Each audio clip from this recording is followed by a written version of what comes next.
Let's talk 4Runner mods. So, what do you need? What do you need to get started with? How much is it going to cost you? And everything else in between. So, let's dive in. So, why mod in general? What's the big deal? Like, why does everybody mod their car, right? Obviously different uses. Some people really just like it for show, and that's why you see these ridiculous Instagram things, left and right, of just basically people investing $20,000 into their truck. That's cool. I didn't do that, kind of, but what are the basic functions of what you really need, and what are things that basically just look nice, right? So the objective that I did when I was building my truck was I just wanted to make sure that I can keep up with my friend's Wrangler. So I wasn't stuck anywhere. I can go anywhere that he did. And the limitation that I have is I have an SR5. You can research different Toyota models as that comes and goes. There's the TRD Pro, TRD Off-Road, SR5, SR5 Premium. There's so many. So what I wanted to do is just make sure that my SR5 can keep up with my buddy's Jeep Wrangler. And that was the objective of why I wanted to mod it in the first place. So having said that, let's dive in and I'll show you kind of what I did. So here's the list of stuff that I have, and I'll go ahead and list out why I wanted it and then the ultimate cost of each one. So I'll tell you also if you need it or you just, it was a want for me. So let's get into it. First things first, 3-inch lift kit from ToyTech. So ToyTech is a brand, I believe, in Colorado, and I wanted to make sure that I can get a lift kit for the 4Runner. So the reason is you could have ground clearance, making sure that you don't have to run over rocks. You could have better departure and approach angles, similar to sort of the Jeep, so it does raise it significantly. And just overall, just making sure that you can go over rocks and everything like that. There's so many cases in places like Anza Borrego that you might travel where you just barely make it over, and the reason being is that you do have that additional clearance, so it does help quite a bit. Overall, I spent $1,100 on that lift kit back in 2019. Definitely need that to go off-roading. Definitely required. The next one that goes hand in hand with that is actually JBA Upper control arms. You absolutely need upper control arms for anything more than a 3-inch lift to make sure that you're on camber and you don't go off camber. Camber meaning that your wheels can actually just make sure that you can align them correctly. If they're too inset or offset, then you're gonna wear down your tire a lot faster, which is gonna be, more money out of your bank. But you could also make sure that you screw up the tire if you don't do it correctly. So it could scrape up on different metal pieces or whatnot. And then overall, you're just kind of wasting your own money if you don't spend that additional area. So I chose JBA because they were an affordable option, built in America, really, really good quality. I've had zero issues with it, over 30,000 miles with them, and they've been excellent. So the only thing that you have to make sure that you do is oil them every 5 or 10,000 miles or so. I do that kind of excessively, but they've been great. They've withstand all of my adventures that I've been on, and no complaints. So highly recommend JBA UCAs. Huge component of the lift kit. So that was $500 back in 2018, I believe, too.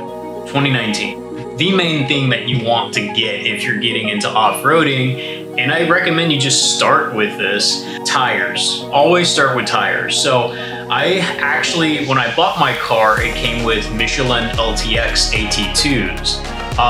It's an all-weather tire that you can get from Costco or whatever. They actually did pretty well. I actually took it on a Black Diamond trail, and although I did slip a couple of times, it did surprisingly well. What I would definitely do is make sure that you have better tires in the future. Don't do that. That was kind of dumb. But BF Goodrich KO2 tires, they're popular for a reason, tried and true.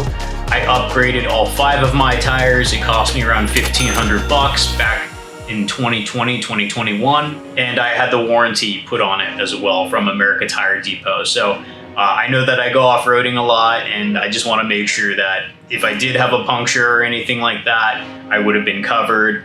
So highly recommend getting it from there with the warranty, $1,500. And I think if you don't get any of these other items, at least start with there and see how you like it. I would recommend that entirely, and then just build up from there, because obviously all of these are huge costs. Now, I don't know if anyone really talks about it, but everything that you do is obviously additional cost. So you don't want to get into huge debt just because you're trying to keep up with, you know, these Overland rigs. But start small, make sure that you can go ahead and buy the tires, and that's already making it look beefier and better looking overall. So KO2s, they're great, highly recommend it. And yeah, I would start there. Then the next thing that I bought, I like it. Aesthetically pleasing to me was the C4 LoPro bumper. So I bought this for about $1,000 back in 2020 during the pandemic. It was my pandemic purchase. Awesome bumper. So it came unpainted. I had it custom painted, actually. The silver color of the 3rd Gen 4Runner that I previously had is sort of a throwback, a little bit nostalgic. It looks awesome. So would I recommend getting this? It has a thing for the winch. It has a place for the winch and an LED light bar. Never really used both of them. I don't even have a winch, honestly. There's just a bracket right there for me to put one in there. You don't need it. It cost me $1,000. You know, it looks really cool, and that's the one reason I really wanted it. And I have my license plate on it, and you know, in terms of how I wanted my car to look, that made me really happy, but ultimately it serves no purpose. You don't need it unless you're winching something. So awesome looks, not required. That's what I would say. The next one that I have is a Victory 4x4 armor. I have armor underneath the car. That is probably the thing that saved my butt many times, honestly. So as soon as I bought the armor, I installed it, and then the next day I went off-roading, went right into a mud puddle, didn't see it. There was a rock right in the middle of that. Boom, right? So car hit it, the skid plate hit it, and it saved my oil pan and my oil filter.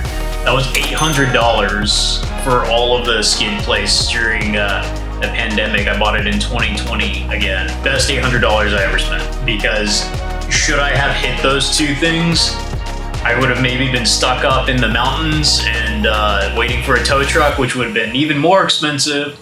And then that's just time lost out of my own schedule, right? So you're perfect and clear. Oh, that was a skid plate. If you start getting into a little bit more than just, you know, pebbled roads and everything like that, if you're starting to get into places where you know that there's going to be some rocks, definitely invest in at least protecting your oil pan, right? So 3/4 inch steel, that's what I have. Worked great. My car hit it pretty damn hard, honestly. And the armor itself did its job, and it definitely shows, but it worked. It's still on there, and it's still protecting the car. So highly recommend it. You definitely need it, especially if you're getting into trouble. So definitely a need. The next one that I have, RCI rock sliders. These are pretty hefty, and they were not easy to install by yourself. So these things are beefy, and it's funny because they stick out a little bit from the kick plate, so as intended. So there's been actually situations where I've actually been in the parking lot, and there's a kid that was opening the door right next to me, and he opened it too fast. It hit my car. The skid plate saved the entire side of my car, but there's got a dent in it, definitely. So it definitely helps, and you can see a bunch of marks on the side of my skid plates where other people have probably hit my car, but the skid plate saved it. So is it worth it? I think so. And I have a huge dent in it because I was an idiot, and I actually sped and turned too fast into a garage pillar, and that pillar destroyed my mirror, but the rock slider saved the door, so I didn't have to buy a door.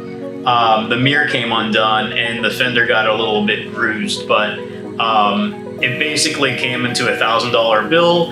It would have been a lot more if I had to buy a new door. So rock slider, about 650 bucks, saved me a lot of money in the long run. So it definitely idiot-proofs your car, especially if you're somebody like me. The next one that I did, auxiliary fuse box. There are solutions out there already that you could just buy off the shelf for adding an auxiliary fuse box. You plug it into your battery, you basically route the wires, they charge you, I don't know, like $800 or whatever.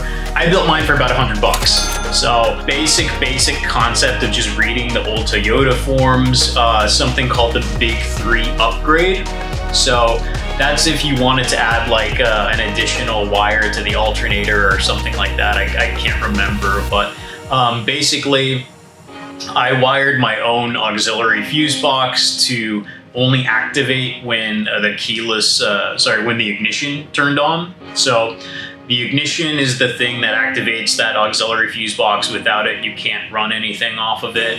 But that one's a great mod. It actually is a great introduction to kind of knowing about a little bit about currents and just how fuses work and things like that. So great mod, definitely would do it again, and it worked great. So I just basically, any accessory that I have, I just plug it into that auxiliary fuse box and it's ready to go. So it's kind of plug and play at that point. But do you need it? No, you don't. It's just sort of a fun mod that I did, and I did all of my electrical accessories on it. So 2 mods that I've also done that you really don't need to. They're sort of personal. So I did a CB radio and ambient lighting. So the CB radio, never used it. Apparently nobody uses CV anymore. It's all about GMRS. That's fine, kind of just sitting there. Ambient lighting, it's nice for when it gets dark, and so I have a nice blue lighting underneath the dashboard. Looks really good. It blends in with the rest of the blue that Toyota has for ambient lighting. About 30 bucks to do it with the switch. I don't know, you don't need it. Victory 4x4 roof rack. So this was another one of those items, unless you have like a rooftop tent that you're gonna plan to install, or you have a lot of accessories that you want to install on your car as well, then you really don't need it. I bought it because, again, aesthetic looking for me, and to be honest, I think it just looks really cool. So it was $1,000 bucks. I got it on sale during Thanksgiving. Victory 4x4, awesome brand. Really like their quality of stuff. Great customer service. I highly recommend the roof rack. Everybody has a Gobi, and I wanted something different. So great rack. Speaking of Gobi, I did buy the ladder because I do like the way that their ladder looks the best out of any other brand out there. So again, purely for the aesthetic. It's to get to the roof rack that I don't even use, but I think it looks awesome. It makes the car look great, and overall, it's a pretty cool looking thing. So I can't wait to get my widow ladder, on there. And that cost me 300 bucks at the time. So I think it's a little bit more expensive now, but roof rack 1,000, ladder 300. The next thing I have going into the interior is the Victory 4x4 molle panels. So the molle panels help you organize stuff basically on the side of the windows. You don't need it. I like it. It's quick access to stuff. You can carry your rusty axe just like me. It cleans up the car a little bit. I don't have to find stuff or tussle through stuff. You don't need it. It cost me 200 bucks. It's really up to you. So what does that mean overall?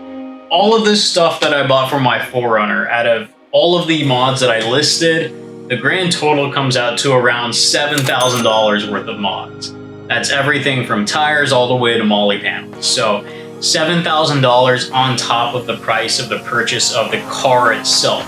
So was it worth it? To me, it was, honestly, right? I had an objective, and that was to get an SR5 to what I can take it to.